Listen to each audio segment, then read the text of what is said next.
Cleveland! What's up, Dog Pound? We're here to talk about your football team today in the Cleveland Browns. And I don't think there's been this much excitement, probably, at least for the football team in Cleveland, in a long time. What do you think, Jake? What's going through your mind? Yeah, probably since Jim Brown was toting the rock for them, was there this much excitement in Cleveland about their football team? Uh, I love the Browns going in next season. I love the Browns last season. They're such a fun team to watch, and I'm so happy for them because I feel like us as Bills fans, we can relate to Cleveland in a sense, maybe not as extreme as they did. We never had to endure an 0-16 season, but just bad football for almost our entire lives until a couple years ago. Yeah, Uh, the only thing yeah. as Bills fans that we could say that sorry, I was getting to the point there though, that the Browns had better than us, somehow is that even though we had that like really long stretch of being really crappy for the same period of time, the Browns still had more success against New England than the Bills ever did. Yeah. Yep. Don't know why, but that's how that went. Are you ready to get into their last season? Yeah. Yeah. You can take it away.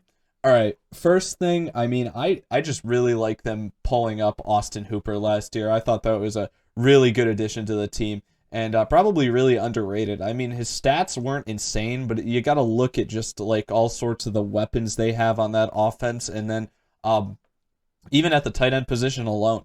We've talked about so many teams this year that I say when we talk just not even specific teams, just in general around the league, there's so many teams that have just like a question mark at the tight end position. I feel like it's one of the most lackluster positions in the league. Browns are one of those teams that don't have to worry about that at all, which is a really good thing.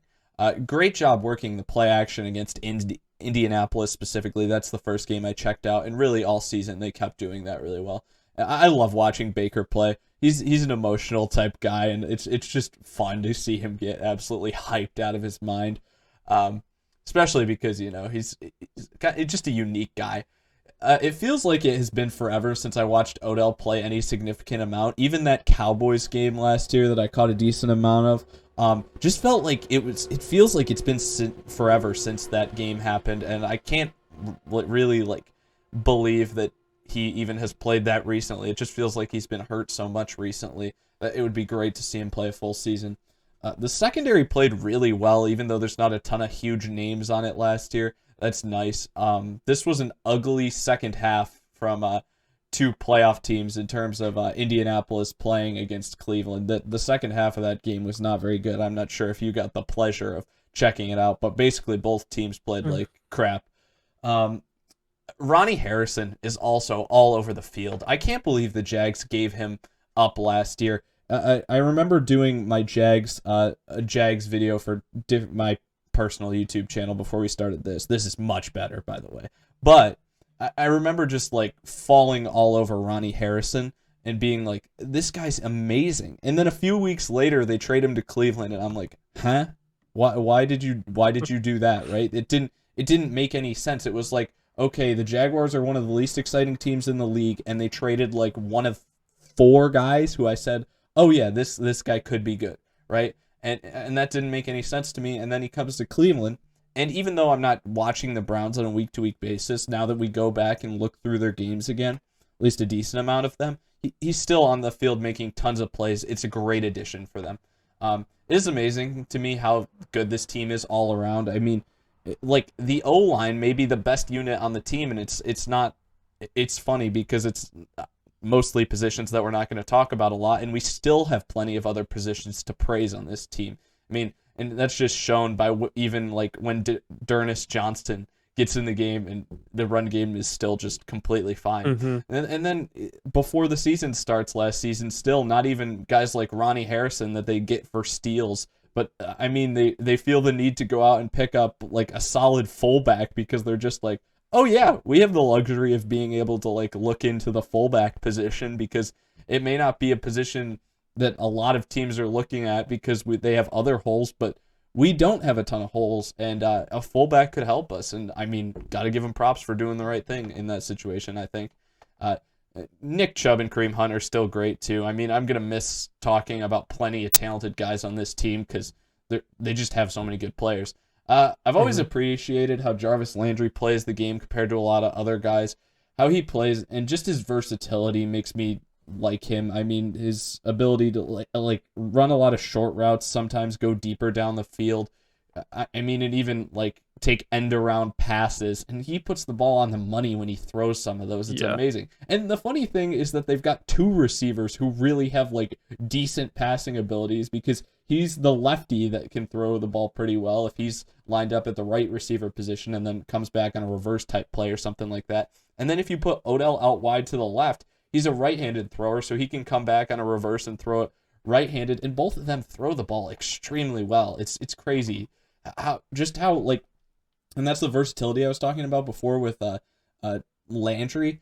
I don't feel like Odell's quite as versatile, but I mean they're both such good players, and if Odell could stay healthy, it's even crazier, especially with the fact that Rashard Higgins had such a nice coming out year. Really, uh, I have to say I watched them play against Tennessee again because I didn't watch Tennessee play against Cleveland for the Tennessee video, and I hate that I can't watch a Tennessee game without having my eyes glued on AJ Brown. Literally, it's just sorry. Just leave it at that because we've said it too much. Um Also, Donovan Peoples-Jones is a really interesting player, and if they didn't have Oh yeah. like so many other guys, receivers, tight ends, running backs that they needed to get the ball to, I wonder what he would be like if he got more numbers. But the thing is I don't even want to push them to get him the ball more because they don't need to. And that's the funny thing, but he's still a really good player. The half of football they had against the Titans just shows their full potential. Like the first half of that, oh my gosh, they could play like that every week. They've got the talent to.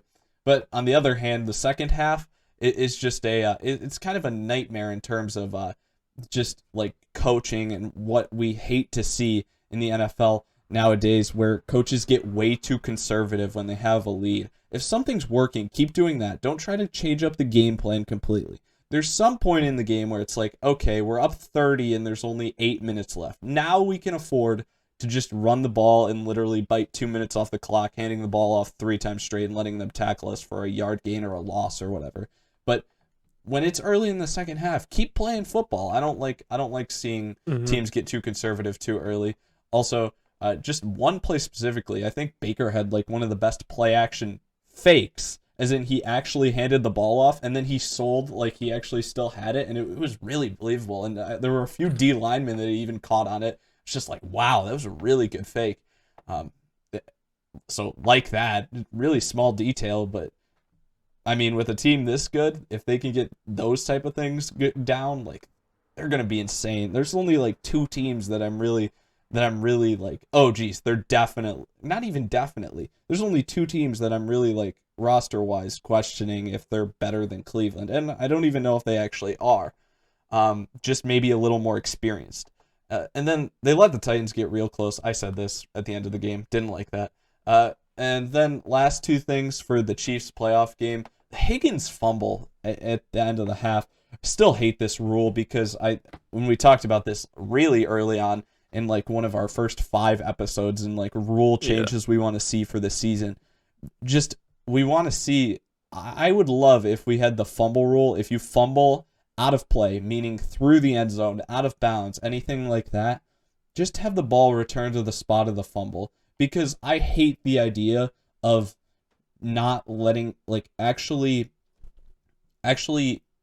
penalizing players for trying to make better plays. The league grows when players are making spectacular things happen. And if I'm penalized for extending the ball, trying to score a touchdown or get a hard first down or something like that, that is not going to help the league expand. And if there's any type of rule that ever has a regulation like that, where the players actually you actually have to question whether or not the game will be more exciting with a rule like that in place, then the rule shouldn't be in place. It should just be that we should go with the one that leads to there being more excitement in the game. And that's just not a fun rule at all. And last thing of note for the playoff game, how down 16 do you score a touchdown and then kick the PAT. You're down 16. That's 2 touchdowns, 2-point conversions. Why do we kick the PAT there? Come on, Kevin Stefanski. Really, not. I trust him as a coach. I really like him as a coach. I love his schemes. When I hear him talk, I think he sounds really smart. I don't have like many doubts in him. But there were actually 2 decisions in that playoff game specifically that I was like, that's weird. First off, that one where they should have went for 2 there to cut it to an 8-point game. And then when they had the ball with like 4.5 minutes to go, and they started a drive with like 10 minutes to go, got 1 first down, and chewed like 6 minutes off the clock. And then not only did they bother to do that, chewing 6 minutes off the clock, they chose to punt at the end of the drive. It was only like fourth. It wasn't fourth and extremely long. That's what I could say. It may have been fourth and medium or fourth and short, but just the fact that they weren't willing to go for it there with 4.5 minutes left. They wanted to punt, play defense, and then try to get the ball back and go score again. Well, what happened is they didn't get the ball back and they lost the game because of it. They shouldn't have punted there and they should have went for it. Being aggressive, and I think that's what most of the analytics say now too, just generally. Maybe not in this specific situation, but generally it usually says, hey, the more aggressive you are, the better. And it probably would have said the same thing about when they were down 16 points to go for that 2-point conversion and try to cut it to an 8-point game. But I just didn't like those 2 decisions specifically. But him as a coach as a whole, I still do have a lot of confidence in, and that's basically everything I got from last season. Yeah, a lot of coaches in the playoffs were having some trouble with going for 2 or kicking field goals, not kicking field goals. Specifically, the Packers, Bills, and the Browns, just all during the playoffs. Like, you should go for 2 there. Didn't. Oh, you should not kick a field goal. You should try to score here. Nope, didn't. Very confusing year for the playoffs and everything. I'm not going to harp too much on Kevin Stefanski for that because other coaches that made it a game further than him had the same mistakes and it cost them too. Nick Chubb, this is my first note for them. Nick Chubb, forever underrated. Not just as a running back in the league, but to the offense as a whole. He creates so much in the pass game for Baker because, like you said, the play action is absurd for them. Just seeing everyone bite on it, and it gives Baker so many easy reads to have, and that's what I really enjoy about Kevin Stefanski. And then my second note before I get to talking about Kevin Stefanski, the misdirection for days on that offense, for days. It is so funny to just see like double reverses or just one reverse in one drive. You see like 2 reverses, and like you don't see that a lot. I like that. I like the difference in that, but Stefanski is everything that people thought Freddie Kitchens was supposed to be. He's creative with his offense. He's giving Baker easy reads and making him look good. It's exactly what was being said about Freddie Kitchens is, he's gonna establish a run that's gonna open up the pass game for Baker and make Baker look real good. Kevin Stefanski is actually doing that.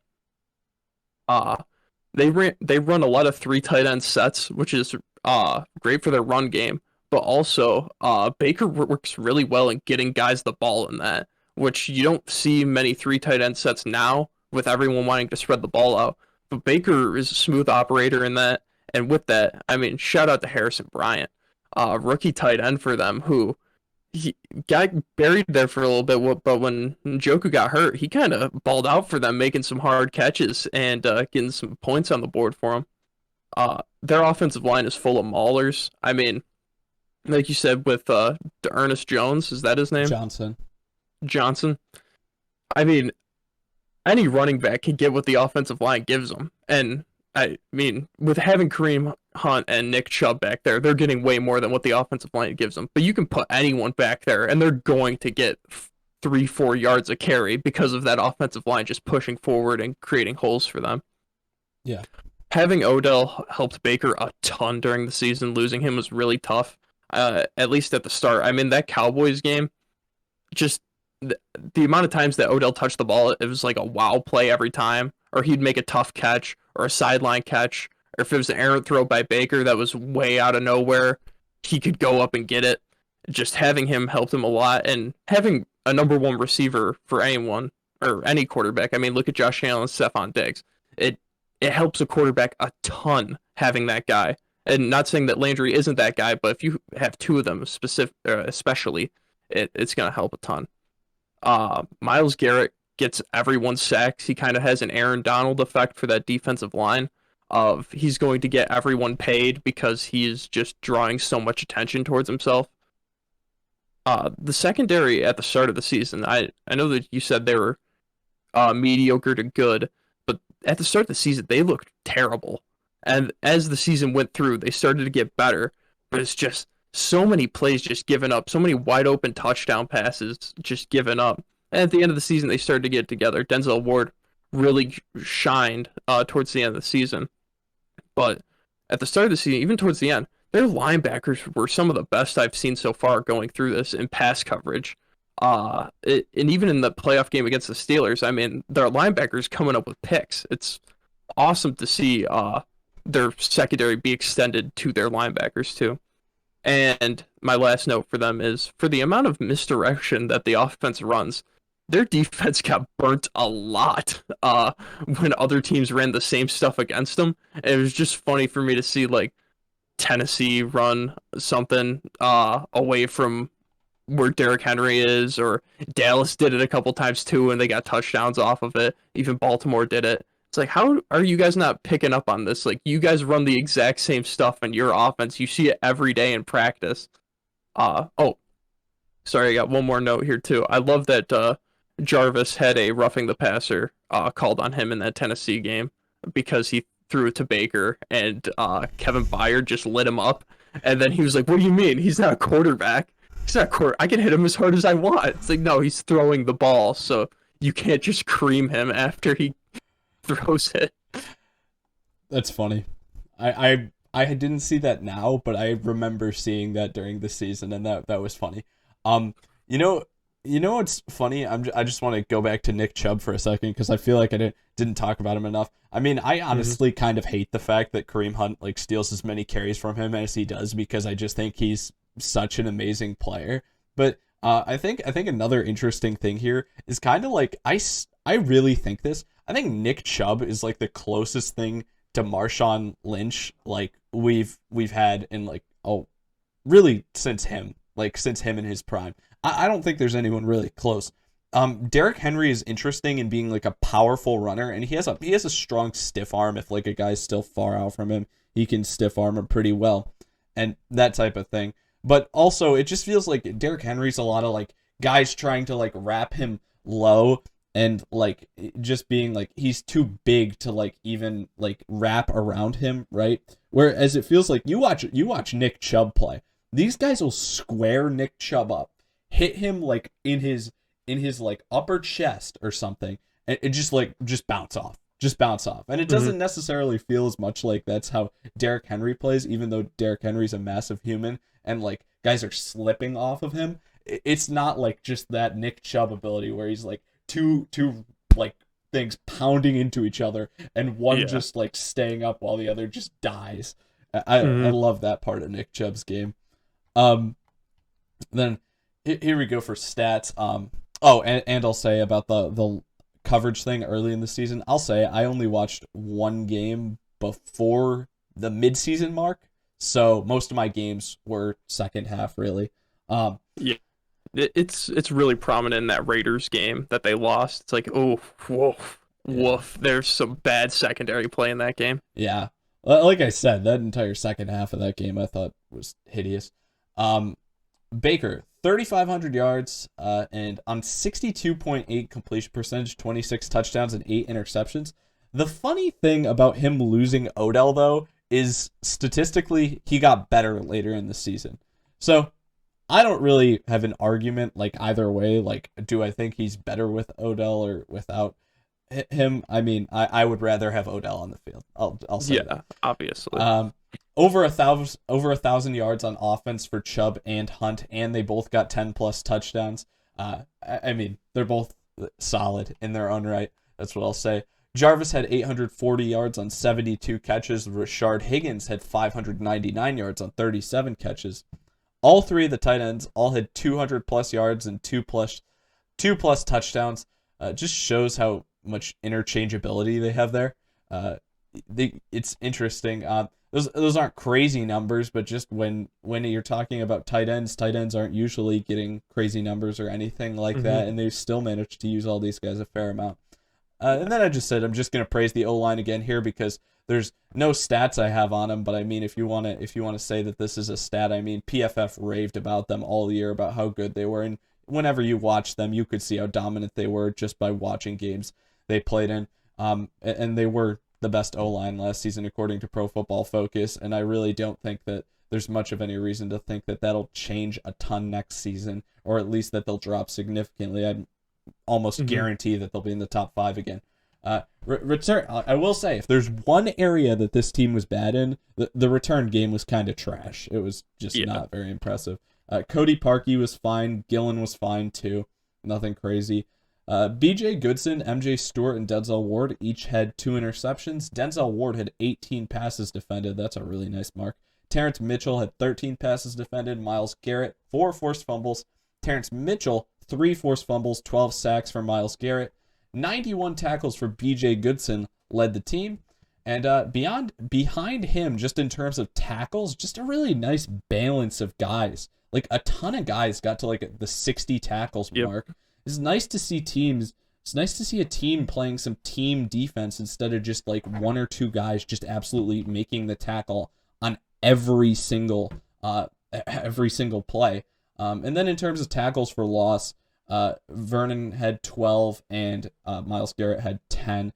And then the last thing I'll say on that is that they're just about the linebackers specifically. You said you really liked them in coverage last season, especially towards the end. I agree with you. When we watched them later in the season, I thought those linebackers were playing really well in coverage. But I don't know, just not the names I really love. And I think that in terms of like how I looked at their defense, I was still kind of questioning the linebacker position. And I'll say I think they added a decent amount of linebacker depth this offseason too.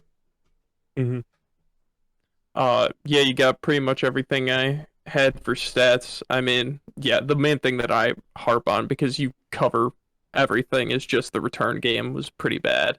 And I think they got a guy in the draft that can help them out with that. So yeah, I agree. I agree there. Acquisitions wise, free agency. Once again, me being stupid, I forgot to check trades. Any trades for this team that I forgot? No trades. Okay. First guy I got, one of our favorite players in the league, Jonathan Johnson III. We love him at the safety position. He's just a guy that I don't know, just for whatever reason. It's a great name and he's a good player too. So you gotta root for him. Then they add Troy Hill at corner, Jadeveon Clowney, who wasn't necessarily amazing last season, but the thing we love about him is like if he can just have that 1 to 2 games a year where he can just absolutely take over. You want to talk about having like a guy who can just wreck a game randomly, maybe not every week of the season, but just having that ability on the defense. I would rather have that than not. And I mean if he could pull that against like some teams that are really up there, like say coming out party week 1 against Kansas City, and do that, oh my gosh, they could beat Kansas City week 1 if he has the type of game. They could beat Kansas City anyways. They're a good enough team, but I like that addition. Tack McKinley, another guy that's coming off the edge. I just think he's nice depth for him there. He's really not had the career that he wants to, but he could do something for them. And then I like adding Malik Jackson too. I felt like if there was one thing that I was not too impressed with on this team, on this defense at least, besides the linebackers, like in terms of like more of the run game for the linebackers, it was that interior defensive line. I feel like they needed to add a little there. Malik Jackson was a really solid D tackle not too long ago. I feel like he's been on a little bit of a downtrend recently, but it wasn't long ago that he was playing really well, and he's only 31 years old. So I mean, he could come back and have a really solid season for them. I like that addition. And then the first guy at the linebacker position that I have to say I really like them adding in playing the run game is one of those no-name guys from the Colts that we talk about a ton, Anthony Walker Jr. Hmm. And I think he's another guy that's really, really an athletic guy. So I don't think it'll be a drop off too much. This is another good thing. I think that these linebackers they added are probably better in the run game than the linebackers they already had, but they're still like just as good in pass coverage. I feel like Anthony Yep. Walker's definitely got the build to be solid in pass coverage and in the run game, and I think he's a good addition to the linebacking core in terms of where how I think they're lacking. Yeah, you covered all the signings that I had for them. And one thing that I do like about these signings that they had and their draft is it filled in almost all the holes that they had from losses in free agency. Uh, Losing Larry Ogunjobi, Carl Joseph, who went back to the Raiders after being traded away from the Raiders, which gotta love Vegas. Gotta love Vegas. Adrian Claiborne, Sheldon Richardson, and Olivier Vernon. The Clowney signing. I mean, he's cheaper than Olivier Vernon, and you might get more production out of him than Olivier Vernon. So the only concern there is health, but replacing Vernon with Clowney is awesome. I really really like that. I'm surprised Olivier Vernon hasn't signed anywhere. Yeah. Few guys I had that you didn't mention. Andrew Sendejo, he's just unsigned right now, so he's a question mark. I don't think they need him though with what they added at the safety No. position. Kendall Lamb left on the from the offensive line, and then Terrence Mitchell. The thing I have to say about Terrence Mitchell is that really, if you go back and look at the stats I mentioned, and then just watch him play last season, I mean, he's playing well. He's not a guy that a ton of people are gonna know or be wowed by. But I just kind of want to reiterate this point since we talked about it the other day. I think it's kind of good proof of what I was talking about.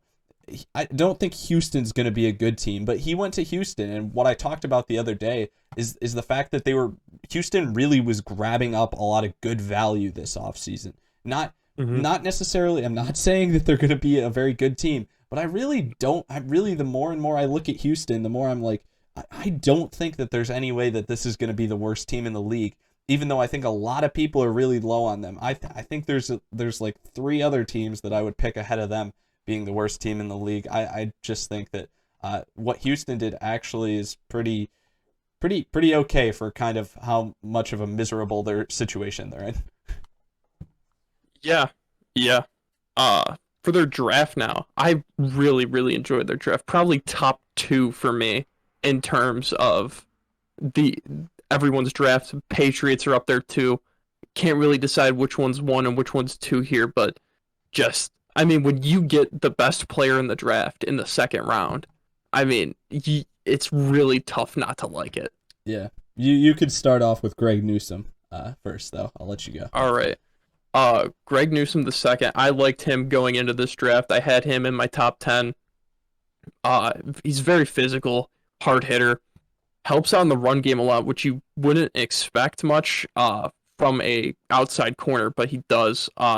He does not get out muscled at any time when a receiver's running a route. He is going to stick with that guy and if any case out muscle that guy. None of his picks come easy either. He's always going to fight for that interception and run through the guy, jump the route. It's no picks that he gets are just thrown to him. But if he can make a routine play, you do see him make routine plays, but everything he makes it tough for the receiver to catch the ball. Like nothing comes easy against Greg Newsome. Yeah, I really like this pick. I think he's got great break on ball ability, and even when there's longer developing routes, I mean, he stays locked on like really well. He's always in like seemingly in the receiver's hip pocket, like just you don't get away from him. And then on top of that, I mean, the best part of it is that he's got some swag because he's got that. I mean, all the equipment he's wearing looks great, but on top of that, I just love the hoodie out of the back of the jersey. I just love that little touch. I think that's a little bit of flair that not too many guys have. I like it. And he's a great player. Mm-hmm. You can talk about Jock first. We love him. I love JOK. Best player in the draft, in my opinion. I mean, when we watched linebackers and talked about linebackers months ago, uh, like leading up to that point, we didn't have a lot of agreement in our top tens, especially at safeties, which was 2 episodes before that. But then we get to linebackers, and it's like, all right, we're kind of similar here. And then it gets to one, and you and I are both like, wow, first time we're number one for the same guy here, and just raving about him for like it felt like 15 minutes. Talked about him the most out of anyone in that episode. uh, Everything jumps out at you when you watch him play. In whether that be rushing the passer, who he's on par with Micah Parsons with that when he's rushing the passer. He's very quick and strong. And then in pass coverage too, one of the best, if not the best, when it comes to pass coverage for linebackers in the draft. Always goes for the ball too.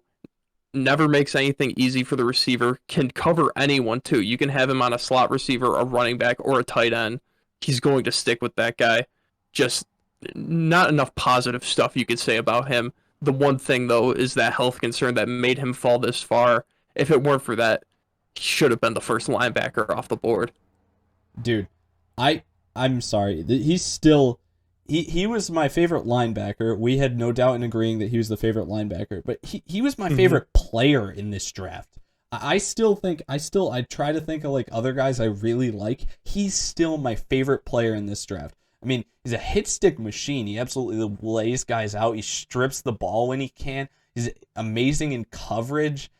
Still flies to the football and plays the run game really well, and he can even rush the passer. I mean, there's nothing he can't do, and there's a reason he was my favorite player in the draft. I mean, I would have taken him. I easily would have taken him in the top 10. Like, if I was a team that didn't need a quarterback, I mean, probably the first player I would have taken. And then if you bring in the health concerns, I don't think I would have been able to let him slip past 20 still. Really. I don't think I would have been able to do it. I can't believe he got this low. And I mean, this is just insane in terms of how much this is going to help them.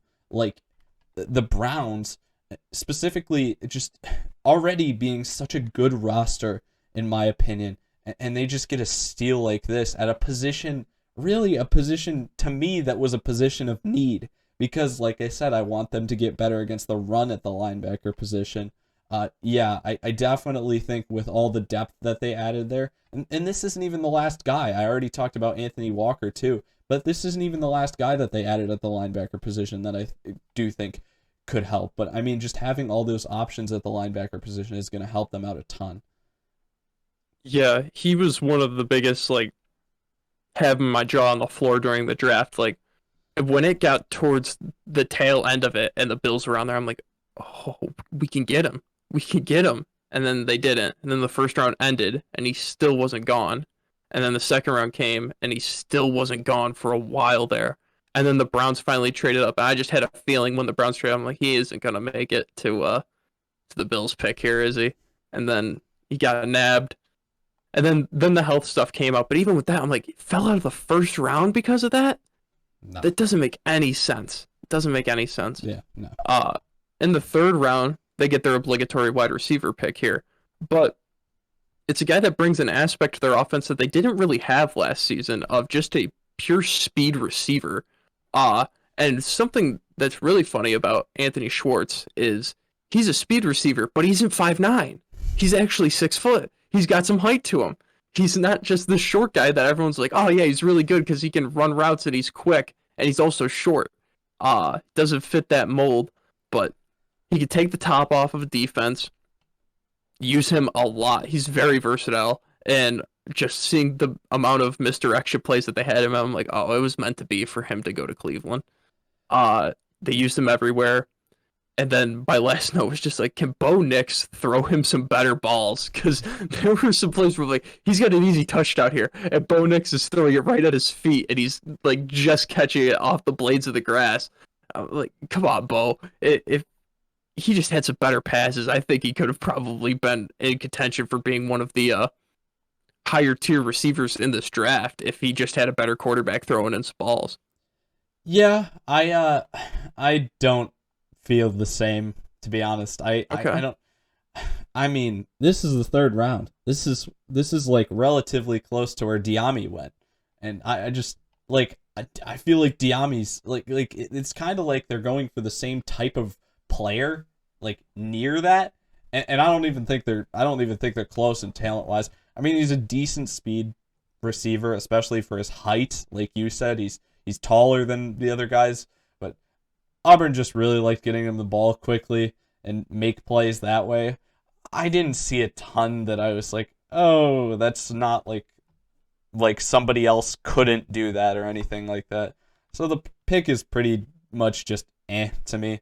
I mean, I gotta say I liked most of their picks, but this is probably my least favorite. Yeah, the amount of times that I heard announcers say Anthony Schwartz, the fastest player in the country, was insane. Every time he got a touchdown, and he had to run like 30 or more yards. Anthony Schwartz, fastest player in the country. I'm like, he's fast, but I don't know about fastest. There are guys that I watch that are faster than him. Yeah, I don't know. no, didn't feel like And it now to we're me. gonna have a now we're gonna have a lot to say on their next pick here in the fourth round. James Hudson the third. I do love their amount of taking the seconds and the thirds He's the in third this too. draft. Yeah, he's of the third as Oh well. my gosh, that wasn't on NFL.com. Oh, that's amazing. Yeah, no, I was gonna mention the fact that I love the second and the third, but I didn't even know he was. That's even better. Uh, yeah, all I said is Kendall Lamb replacement. Left it at that. Yeah, he looks like he can be a solid swing tackle, eventually work his way into a starter. Alrighty, great stuff. Tommy Togiai, I guess. Okay, I. Alrighty. Kind of just a clean up the mess type guy in the interior defensive line, but I like how he's playing for the position technique wise, and that's good for the Browns. With all the other players they have for on defense that are playmakers, I think a solid technique guy in the middle is kind of just what they need to add depth there. So I really like this pick too. Yeah, he's their Adrian Claiborne slash Sheldon Richardson kind of replacement here. He's just a run stuffer, clean anything up that gets through the initial pass rush there. He can get to the QB, and he definitely will with Myles Garrett on that D line with him because everyone eats when Myles Garrett's on the field with him.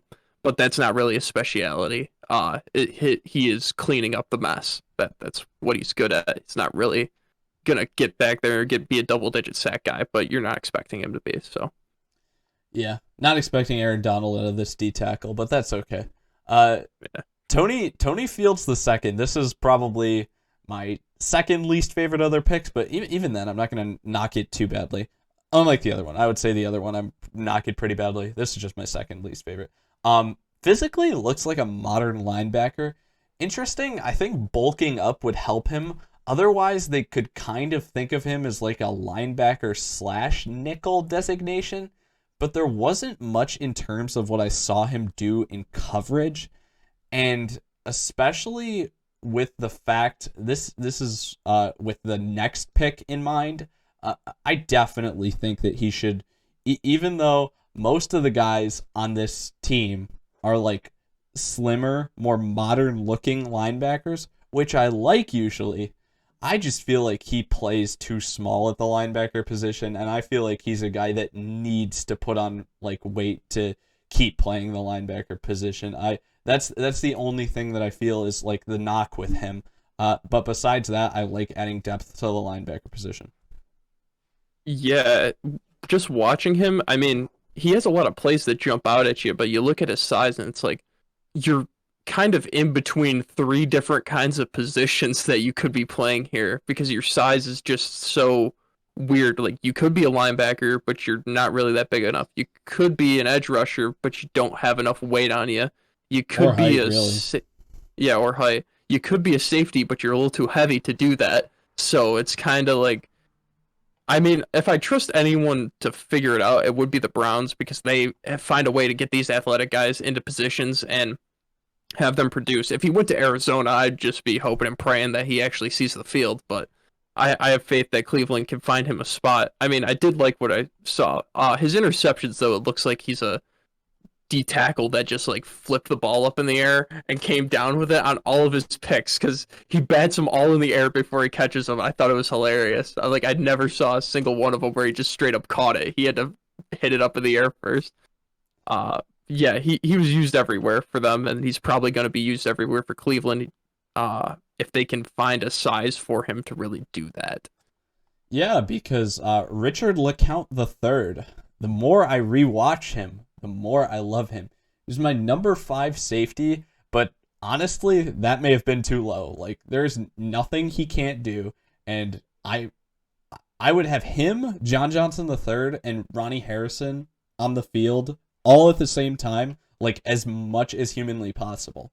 And what that means is that one of those three guys, in my scenario, just because like I think Ronnie Harrison is the guy that I would like to like really be the nickel in that situation. Um, I just think that that definitely makes it so that Tony Fields II like can't be playing nickel then, and then that really makes it so that he needs to bulk up if he ever wants to get on the field.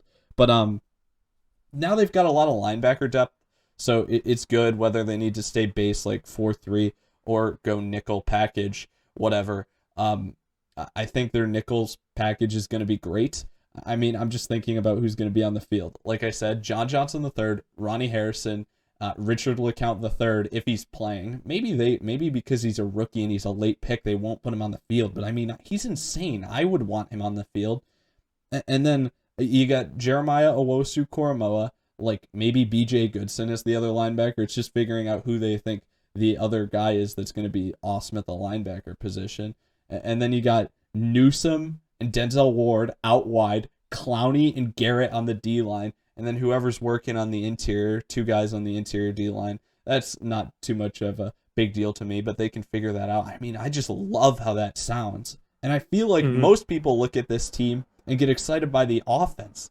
What the defense has done this offseason, oh my gosh, that's insanely exciting to me. Yeah, Richard LeCount, the third. Sorry, I got to get in there. I mean, Ronnie Harrison has to have a kid, has to have a son, so he can be Ronnie Harrison the second. So they could just have like the Roman numeral, secondary there, and anyone that isn't just has to go by the first at that point. Yeah, Denzel Ward needs to figure something out too because he's the only other one. Yeah. He was my second rated safety. He flat out balls. Like it's hard to put it into words. Just when you watch his tape, he is all over the field making plays, and whether that be stripping the ball, picking it, recovering fumbles, getting pick sixes, just scoring touchdowns in general, getting sacks too. He's all over the field. Probably the hardest hitting safety, if not the hardest hitting player in the draft. He's giving JOK a run for his money in that, which I love that Cleveland drafted two of the guys that are like the hardest hitting players in this draft. He possesses dynamic speed. Like he could get from sideline to sideline easily, while the ball is in the air, and he can read an offense like a book. There are just times where he's lurking and you're like, you're getting yourself out of position. You're getting yourself out of position. What are you doing? And it's like, oh no, he just knew that the ball was going here because he just puts in the time studying tape. Very smart guy. Great instincts. I can't rave about him enough. Yeah. Yeah, I mean, you want to talk about the hitting ability. It's amazing. I don't think he's beating JOK, sorry. JOK. Well, I mean, relative to size. Oh, to size. Yeah, no, he's completely on par with JOK. But no, I mean, I like the play against Chase Claypool. When he's at Notre Dame, and this is something I talked about with the Steelers. I swear Chase Claypool got slimmer in the NFL. He's already a big body if you only know him by watching him in the NFL, but I swear he was bigger at Notre Dame. And when you go look at this play, Richard LeCount absolutely buries him. It is an awesome. It's just a slant route, and he just crushes him. It's an amazing play. Can't get enough of him. We should probably move on to Demetric Felton though. He got a kick return touchdown in college, which automatically makes him much more likely to be successful in the NFL, even though he's a 7th round pick. So, they need a return guy. This is what we talked about before, with their return game being crappy. Hopefully he's a guy that can help the return game.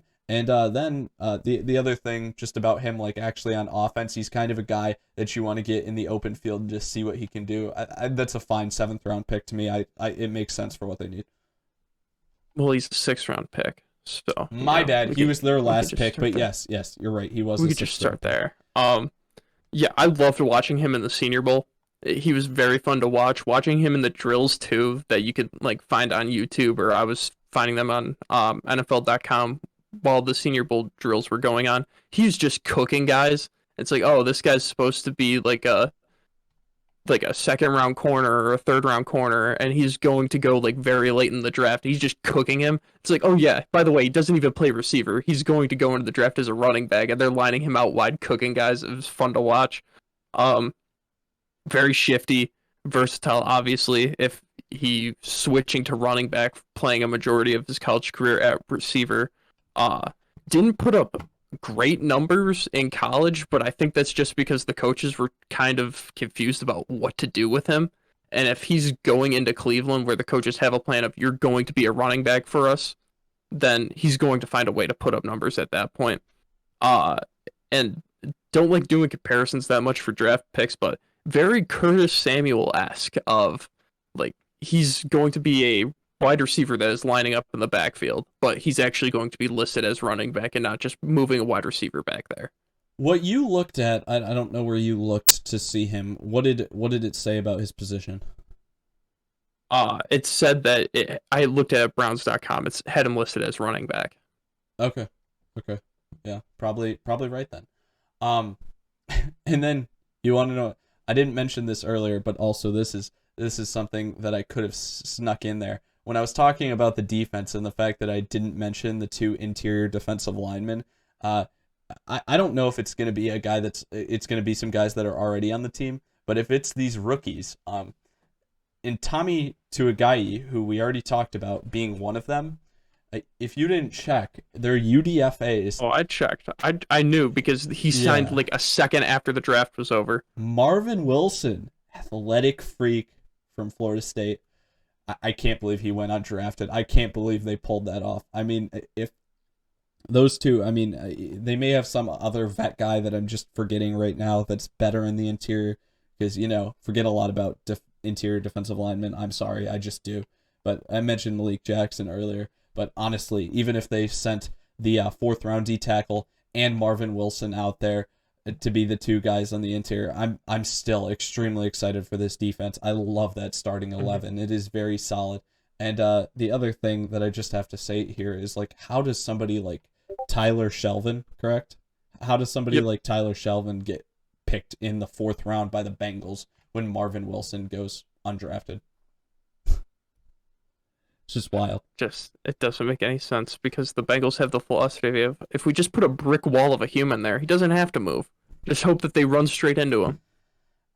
Now we're getting into the schedule. This is probably the worst over under, like the worst under rating like we've seen a team get in terms of over under actually. And maybe the other day when we talked about just because I didn't think so many people were thinking this way. Your most underrated team was the Cleveland Browns, right? Mm-hmm. Yeah. I didn't realize that people were giving them. I thought people had to be giving them like at least 12 wins or something. Their over under is at 10.5, and that's ridiculous. And the other thing I have to say before we even get to the schedule is just the fact that I like the first game against Kansas City. Like you push after that, I feel like their schedule just has so many things going their way for them. I feel like it's such a good path for them to be very successful this season. You want me to go? Go ahead. Yeah. All right. You can start us off. All right. So week 1 at Kansas City. This is really, I mean, they're right there at this point. This is a team that, even though it's Cleveland and it's been forever, they're right there. They're challenging them. The problem is that Kansas City is like is nearly as complete of a roster. I kind of want to say that Cleveland's roster, I really do. I think Cleveland probably has the best roster in the NFL.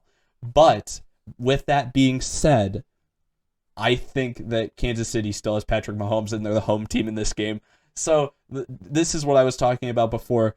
When I said there's like two teams that I would put in front of Cleveland, it's just the fact that they have a little bit more experience. and that's Tampa Bay and Kansas City. They have a little bit more experience on each of those rosters, and I think that gives them a slight tick above them each. So for the time being, week 1, I think that's an L against Kansas City, but there is not a team that I would be surprised. There's not a team that the Browns could beat where I would be surprised because the Browns are good enough to beat anybody. Then week 2, they play Houston. Okay, I talked up Houston a little bit for a second earlier. Don't worry, not that much. W for Cleveland. Against Chicago, week 3, Andy Dalton's still going to be playing quarterback at this point unless there's some terrible injury. Let's hope not because we hate injuries. But Andy Dalton's going to be the quarterback. I'm still definitely taking the Cleveland Browns in this sense. And this is already a start to what I was talking about with them really getting lucky in scheduling. If they got Chicago later in the season, Chicago's a matchup I would actually have to think about. But they didn't. They pulled them early, and they're probably going to get lucky playing against Andy Dalton. That's a good thing. They play at Minnesota the following week. Even though I'm higher on Minnesota than you are, I can realize that Cleveland is still a significant... These next two games, Minnesota and Chargers, I think it's gonna... If they lose to one of these teams, that's gonna be... Oh, jeez. What game were we talking about? Was it Washington against LA at some point? Washington, LA, yeah. No, this is a 2-week stretch that really could get one of us looking a lot smarter than the other person. If Minnesota beats Cleveland and then LA loses to them, or if LA beats them and then Minnesota loses badly to them, then one of us is going to look a lot smarter. So even though I'm higher on Minnesota than you are, I still think that Cleveland's a way better team than them, so that's a W. And then I'm probably higher on Minnesota than I am on the Chargers, so also a W the following week. They play Arizona then. I mean, we think Arizona's probably going to be the worst team in the West, or I think they're going to be the worst team in the West. I can't remember how you put them as compared I had to them going Seattle. I had them going but 5 or 6 wins or something like that. Oh, okay. I think I had them more near the middle of the pack, but in terms of just overall record, but they were still 4th place in the West for me, so I think Cleveland's a lot better than them. That's a W. Denver, Denver's got Drew Lock at quarterback. I'm not, or Teddy Bridgewater. Either way, I'm not picking them over Cleveland. And then Pittsburgh. I think that playoff game against Pittsburgh shows Cleveland's got it figured out, and Cleveland only got better this offseason, while Pittsburgh basically only got worse. I think it's going to be a W against Pittsburgh in both games. And then the following week they play at Cincinnati. I think the same thing for that. I mean, Cleveland's still just a much better roster than Cincinnati, like we said. I mean, for reasons like the Tyler Shelvin pick.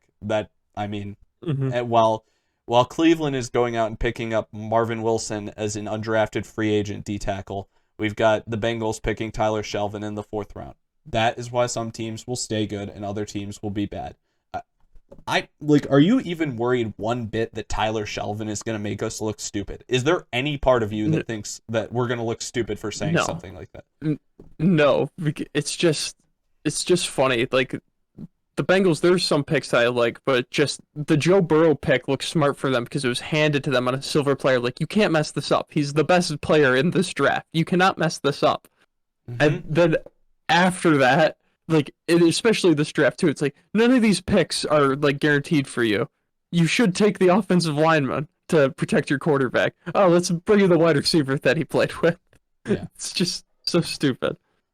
And then really, I'll say this is crazy to say, only in November 14th, especially, this is when this next game is occurring for me. But and then they have games through January 9th, but this is really the only other game. I do give them one loss later, but this is the only other game that I even had to question. At New England, November 14th, I think New England's could be a surprise team and New England gets them at home. I still think Cleveland's a lot better, but they've just got a really solid, like I said, the team got a lot better and they've got a really solid coach there that could give them a chance to beat them. But I'm still picking Cleveland in that game for the time being. It's just that I will point out that they could drop that game. So that's a W there. And then the following week they play Detroit. Detroit's still a really bad team. That's a W. Then here's the second and last loss I have for them on the season. I'll just tell you now. It's at Baltimore, November 28th. They get Baltimore, and I said this in the Baltimore video. I still feel like Baltimore can actually just there's something about it that they've got like a weird game going on, and I feel like they've got to get over that hump of Baltimore for whatever reason, and I feel like they don't get it the first time, but luckily they are set up perfectly for success with this because they'll lose that game on November 28th.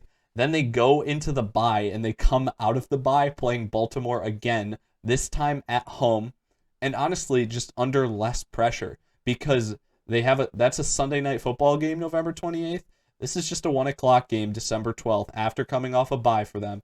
There's no reason that they need to be worried. They're still probably they've only got 2 losses at this point this late in the season in December. They have nothing to worry about. They can come out, finally get over the hump that is Baltimore, get that win, and then just move on to the rest of the season where they play the Las Vegas Raiders. They're a significantly better team than them, even more so than last season.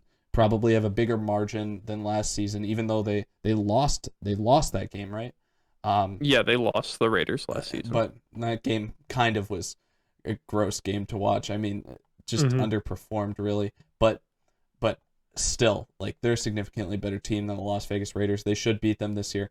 And then at the Green Bay Packers, this is another game that hopefully for this game specifically, we talked about how boring the Packers are. Like, really, they're probably the most boring team in the league if Aaron Rodgers returns to them.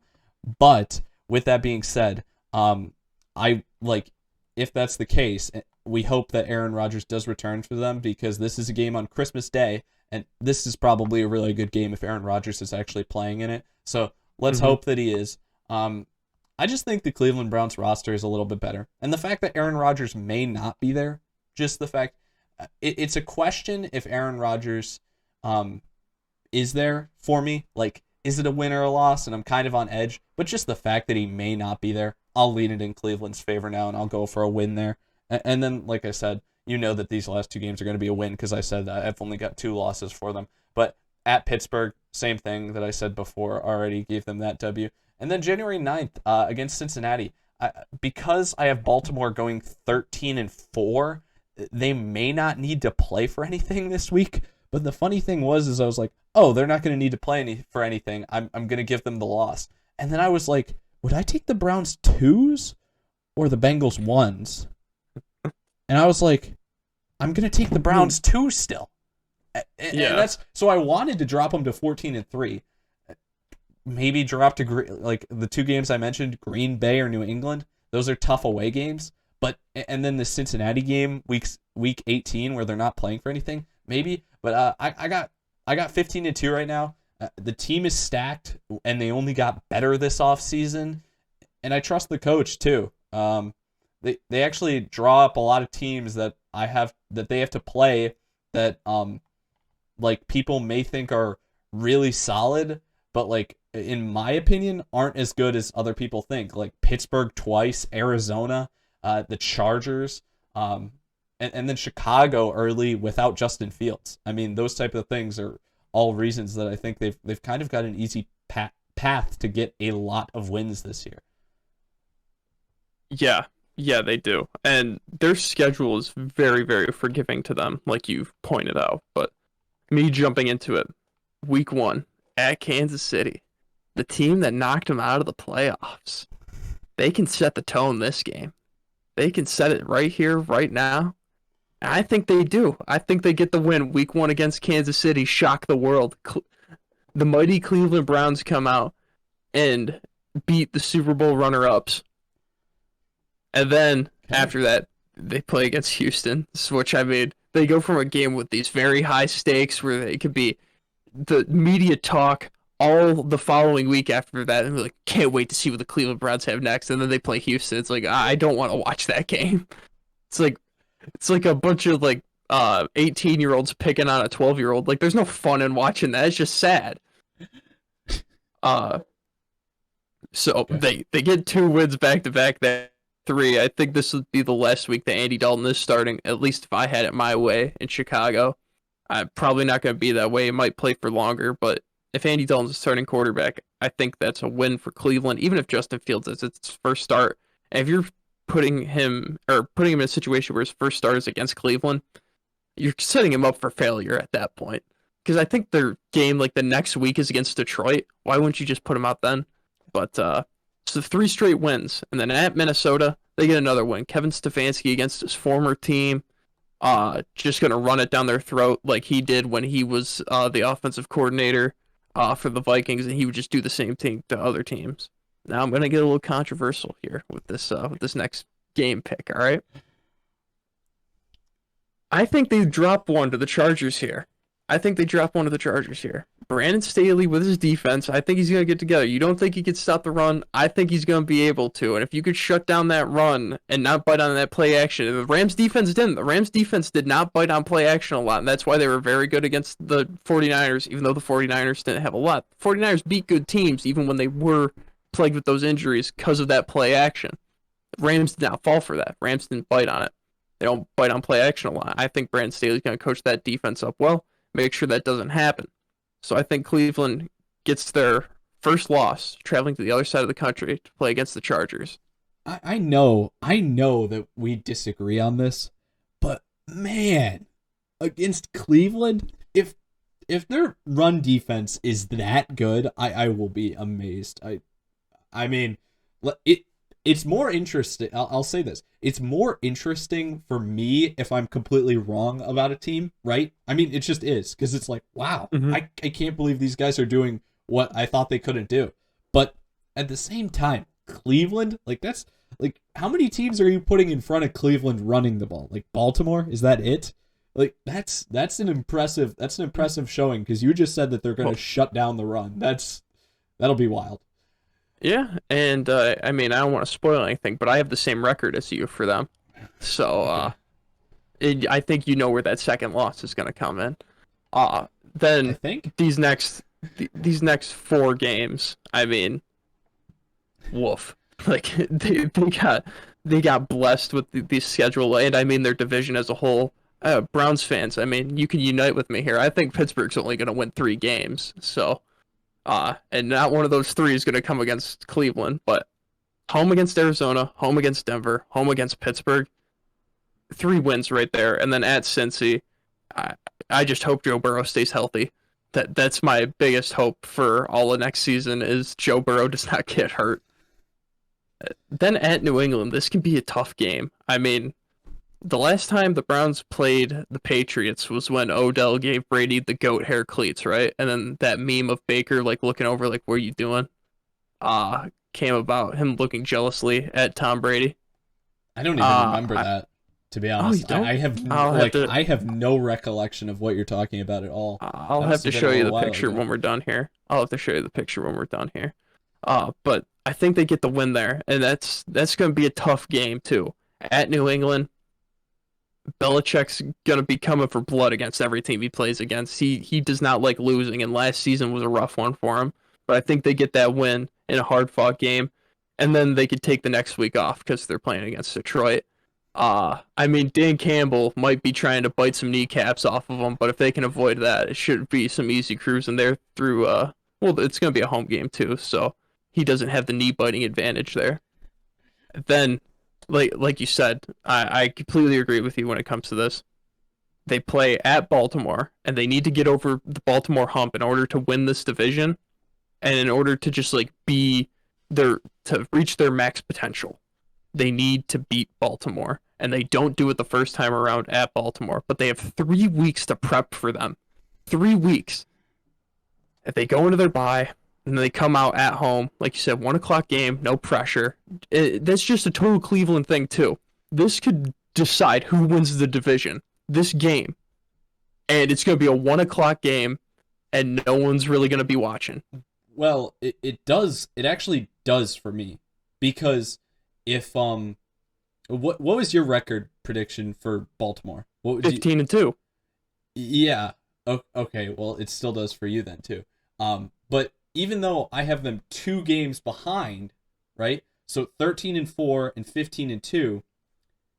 If Baltimore wins that game, that means you add 1 to Baltimore and subtract 1 from Cleveland, which puts them both at 14-3. If they win the second game, then Baltimore wins the division. So I think you're right. I think this game does decide the division. And actually, even though your records are even, for you too. Yeah. But if their records are even and they each get one game, then it comes down to the later tiebreakers, and I don't know them past. I I don't know know if it's like head to head record is first, and then I know it's overall record, and then head to head record versus that team specifically, and then the third one is where I get like lost and don't points know. or similar opponents or something Yeah, like that. I think it's common opponents. I think common Yeah. opponents is next, but I can't remember for sure. Points is actually, I think, way down the list. I think you got to get down to like 7 or 8 to get to points where points matter. But yeah, Yeah, but they lose the first one against Baltimore at Baltimore, win the second one at home, 1 o'clock game. I mean, I hope that one would get flexed, but it just seems like such a Cleveland thing for that to just stay at the 1 o'clock slot. yeah, I don't think that they would be willing to flex this game only because it just was on Sunday Night Football. If I'm Yeah. not, they changed Well, I the mean, they have the Cowboys back to back all the time, so Oh yeah, but they changed the rule recently for flexes. Not only I think they did this.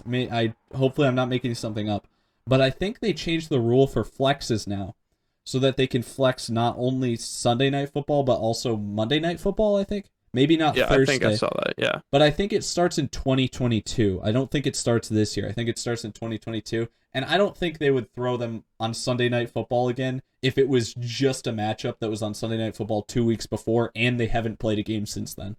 I don't think they'd do Hmm. that. All right, all right. And then, like I said, I think their record's 15-2, so these last games are all wins for them. Home against the Raiders, I don't think the Raiders are going to be very good. At Green Bay, I'm leaning more towards the Rodgers not being there train, but I mean, the Packers video is next up for us, and that's going to be a fun one for me to have to talk about with everything The matching up for whole me. time, the entire time. Uh, but I think even with Rodgers there, it's going to be such a nice Christmas game to watch all the snow in Green Bay and just two teams trying to run the ball against each other. I hope so. I hope Yeah, it's snow. I hope it's a blizzard. I hope you can't see a thing. yeah. But I think that game is going to come down to what team can run the ball better, and it's going to be Nick Chubb and Kareem Hunt. So win there, and then at Pittsburgh and home against Cincy, 2 wins there in the division, two to wrap it up for them. Alrighty. Do you think there's any way? No, because you're at 15-2, right? So that week 18 game really will matter, right? Mm-hmm. Yeah, and that I mean that Green Bay game will be interesting, but I feel like yeah, how many like even like worst case scenario, how many games can this team lose? Like worst case 4? I mean, I'm trying to like literally think AC, as bad as it goes. Cuz even if like New England, Baker and then Baltimore twice. even if Baker tears his ACL like the first game of the season, they still got Case Keenum. Like even if there's even like a ton of guys that they could lose, like just straight up lose for the whole year and still be like in a solid position to compete. I just can't believe their over under is at 10.5, especially because like I said, really trust the coach. Like yeah, I agree with you. Like Kansas City week 1, Chicago if Justin Fields is somehow in by week 3. I guess the Chargers if you want to say that. Nah, I mean, that's just me. If you're trying to just pick it straight up with like no biases here, because I do think the Chargers would be very good, but you got KC, New England, Baltimore twice, and then Yes. the Green Bay game, so maybe 5. And is there even one you could add to that? Like, I'm just trying because I'm trying to understand how you wouldn't take the over for this team. Like, No, we're not betting people, but like, if there's a team that I would bet on like hard, I don't know how. I don't. It's 10.5, which means they have to lose 7 games for you to lose this bet. Mm-hmm. How does this team lose 7 games? They don't. They don't. It's just I cannot see them underachieving that hard. Yeah, I don't know. That's wild to me. Once again, not gambling advice because we don't even gamble, but I mean it just seems like this would be easy money. I don't know. Yeah, and we don't gamble not because we can't, because we can. All right, we're not just kids. I mean depending on which. No, I think it's 21 for sports betting actually. All right, so we are just kids and we can. Yeah. So actually we can't. So I mean that's definitely a reason to not take the advice from us. Um, yeah, busy. I'm busy trading some options credit spreads recently. So if anybody's interested in No that, one knows what that means. yeah, No one no, knows what that exactly, means. exactly. I can do that because I'm 19, but I can't gamble on sports, which is way simpler. But whatever. Okay. Are you all set? I think we've praised this team plenty. Yeah, I think we could cut it here.